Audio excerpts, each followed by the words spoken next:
Praise lord. మన ప్రభు అయిన యేసుక్రీస్తు నామమున అందరికీ ఉదయకాల సమయంలో శుభాభివందనములు తెలియజేసుకుంటున్నాను. ఈ దినం దేవుడు మనకిచ్చినటువంటి ఒక నూతనమైన వాగ్దానము, అది గలతీయులకు రాసిన పత్రిక 4వ అధ్యాయము 4వ లేఖనము.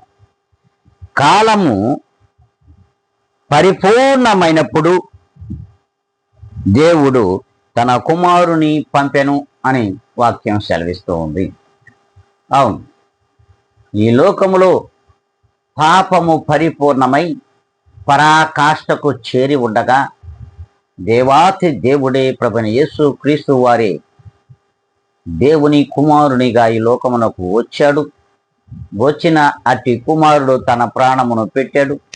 ప్రాణము పెట్టి ప్రతి రక్తపు బొట్టును ప్రతి బిడ్డ మీద ప్రోక్షించాడు. ప్రోక్షించినటువంటి ఆ యొక్క రక్తమే మనలను పాప విముక్తులను చేసింది అని నమ్మకము నీలో ఉన్నట్లయితే ఖచ్చితంగా దేవుడైన ప్రభుని యేసు క్రీస్తును నమ్ముతావు అని వాక్యం సెలవిస్తాను.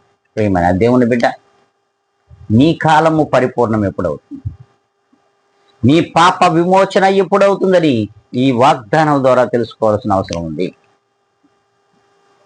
కాలము పరిపూర్ణమైనప్పుడు దేవుడు ఈ లోకానికి వచ్చాడు. పాపము ఎక్కువైపోయినప్పుడు. అలాగే నీ పాపము పరిపూర్ణం ఎప్పుడవుతుంది, నీ పాపానికి విమోచన ఎప్పుడు దొరుకుతుందంటే ప్రభుని యేసు క్రీస్తులో మాత్రమే దొరుకుతుందని నీవు నమ్మినట్లయితే ఇప్పుడే నీవు తలలో ఉంచుకొని కళ్ళు మూసుకొని ప్రభు యొక్క ప్రార్థనలో మనమును అందరమును కలిసి ఏకీవిద్దాం. మహాపరిశుద్ధుడా, ప్రేమ నమ్మకము కలిగిన మా తండ్రి, నీకు వందనములు కృతజ్ఞతలు చెల్లించుకుంటున్నాను. ప్రభువా, ఇదిగో నాయనా, ఈ ఛానల్ వీక్షించుచున్న ప్రతి ఒక్క విశ్వాసిని, ప్రతి ఒక్క బిడ్డను మీ చేతులకు నేను అప్పగిస్తూ ఉన్నాను.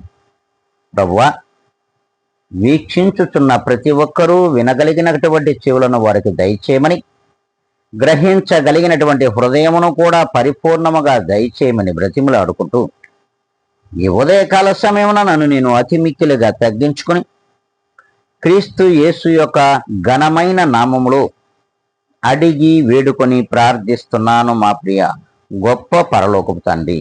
ఆమేన్.